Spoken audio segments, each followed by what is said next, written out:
보통 고음으로 가면 볼륨이 크다고 생각하잖아요. 작아요. 작습니다.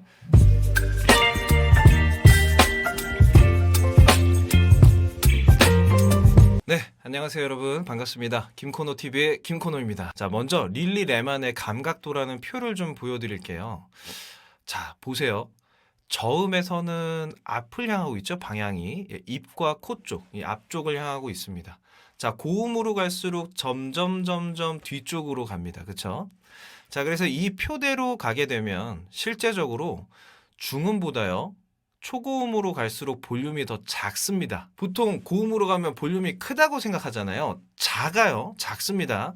중음이 제일 소리가 큽니다. 앞으로 이 코 쪽 있죠. 비강으로 때리는 소리가 제일 볼륨이 큰 거예요. 자, 대부분 고음에서는 폭발적으로 성량이 클 거라고 생각하시잖아요. 자, 이해준이라는 가수 굉장히 노래 잘하죠. 자, 생라이브 영상이나 아니면 나얼의 바람기억 이런 거 라이브를 보세요. 음반 말고요. 자, 여러분들이 듣는 가수들이 실제로 낸 음반 있잖아요. 음원은요 전부 다 편집해서 녹음합니다. 원테이크는 세상에 이제 없어요. 원테이크로 하는 사람은 바보고요. 정말 수십 번 수백 번을 녹음을 해서 거기서 좋은 글자만 따서 편집을 하기도 하고, 뭐 멜로다인이라든지 오디오튠 같은 이제 음정 보정 프로그램으로 최종 편집을 완벽하게 해서 믹싱 마스터링을 거쳐서 음원을 내는 거예요. 그렇기 때문에 이 소절마다 더 완벽한 소리, 더 단단한 소리, 더 압력이 있는 듣기 좋은 소리를 목적으로 소리를 냅니다. 그래서 한 소절 한 소절 부를 때 혼신을 다해서 빡 부르는 거죠. 자, 그래서 노래를 처음부터 끝까지 그 자리에서 끊기지 않고 원테이크로 불러내야 하는 라이브랑은 완전히 차원이 다른 거예요.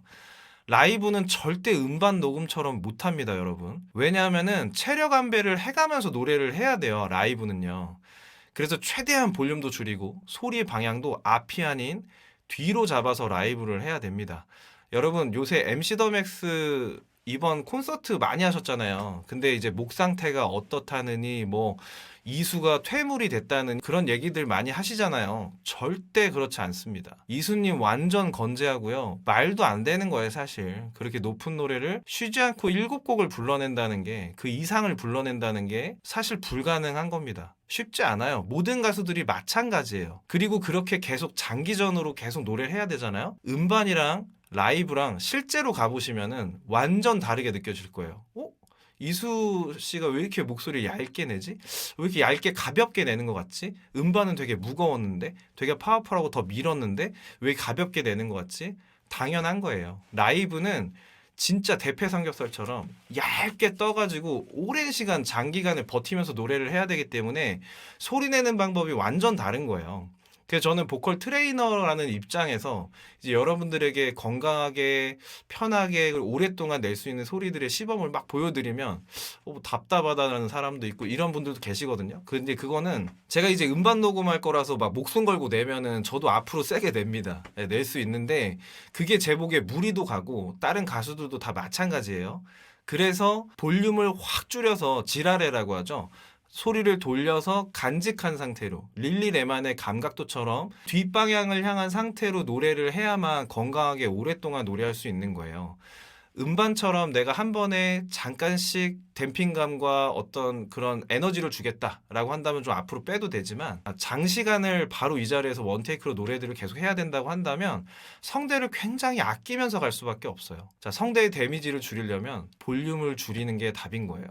그래서 볼륨을 줄이게 되면 소리는 뒤로 가서 붓기 시작합니다. 예를 들어서 같은 식으로 앞으로 내지를 수 있지만 이렇게 안 하는 거죠. 그냥 같은 식으로 내야 오래 노래할 수 있는 거예요. 자, 그래서 MC 더 맥스 이번 콘서트에서 몇 곡을 내리 불렀잖아요. 몇 곡을 부르다가 그 한 곡에서 음이탈이 난 거는 어쩔 수 없는 거예요. 여러분 노래방 가시면 내가 높은 불렀다가 힘드니까 옆 사람 부르게 하죠. 내 차례로 다시 돌아오면 어때요? 다시 부를 수 있죠. 이런 것처럼 만약에 예를 들어서 나얼린 같은 경우에는 이제 브라운 아이드 소울이라는 팀을 결성해서 돌아가면서 부르다가 이제 바람기억 한번 세게 부르시고 그 다음에 또 팀별로 돌아가면서 부르고 하면은 훨씬 콘서트하게 좀 수월하실 거예요. 그런 부분이 바로 지능적으로 어떻게 보면 콘서트를 무리 없이 잘 진행해낼 수 있는 건데, MC 더 맥스 같은 경우에 보컬이 한 분이시잖아요. 그러니까 혼자서 다 감당해야 되니까 어렵고 힘들고 지칠 수밖에 없는 겁니다. 대단한 겁니다. 그렇게 하는 것 자체가. 자, 그래서 여러분이 편집을 한 이 음원을 듣고 노래 연습을 하시면요, 힘들 수밖에 없어요. 계속해서 막 지르는 느낌, 앞으로 막 내보내는 느낌이잖아요. 그래서 우리 같은 일반인 성대는요, 녹음된 음원이나 혹은 타고난 미성들이 있어요. 이런 가수들을 따라하면 절대로 고음을 낼 수가 없게 돼요. 앞으로 막 내지르면은 절대 여러분 고음으로 가까이 못 갑니다. 그래서 우리는 볼륨을 줄이고 이 지랄에 뒤로 감아내면서 볼륨을 줄여서 고음을 연습을 해야 됩니다. 제가 가끔 이제 쇼츠에 올리거나 하는 소리들 들어보시면은 제가 일부러 좀 작게 내요. 그러면서 약간 좀 답답스러운 소리들을 좀 내는데 그 소리로 연습을 하셔야 돼요. 고음을 처음 찾으시는 분들은 우렁차게 내시면 절대 못 찾습니다. 절대 못 찾아요. 찾은 후에 우렁참이 있는 거예요. 그것도 안 하셔도 돼요, 사실. 그리고 초고음에서는 앞으로 내보내는 것 자체가 발성에 어떻게 좀 반대로 가는 거예요. 진짜 고수가 돼갖고 완전히 길이 잡힌 상태에서 마스케라로 보내는 시도들을 할 수 있습니다. 그래서 약간 댐핑감 있는 소리를 고음에서 만들어낼 수 있어요. 그건 그 다음 문제예요. 일단 우리가 우렁차게 낼 수 있는 음들은 약간 중음의 음들을 우렁차게 내기 쉬워요. 예를 들어 뭐 이런 식으로 앞으로 내는 거, 요 정도 음에서 내는 거는 아주 가볍고 쉽습니다. 근데 릴리 레만의 감각도처럼 저 고음으로 가려면은 방향 자체가 여기기 때문에 뒤쪽이기 때문에 앞쪽으로 때리는 것 자체가 고음으로 안 갈 거야라는 얘기예요. 자, 한마디로 여러분이 저처럼 그냥 일반적인 일반인 성대다. 미성으로 타고났거나 막 여자 키를 갖고 있다. 이런 게 아닌 이상은 세게 내면 고음을 지속적으로 낼 수가 없다. 그것이 바로 오늘의 포인트가 되겠습니다. 여러분 오늘 저의 레슨이 유익하셨다면 좋아요, 댓글, 구독, 알림 설정 부탁드리겠습니다. 자, 저는 온 국민이 노래하면서 행복하는 그날까지 함께하도록 하겠습니다. 네, 김코노 TV였습니다. 다음에 다시 만나요.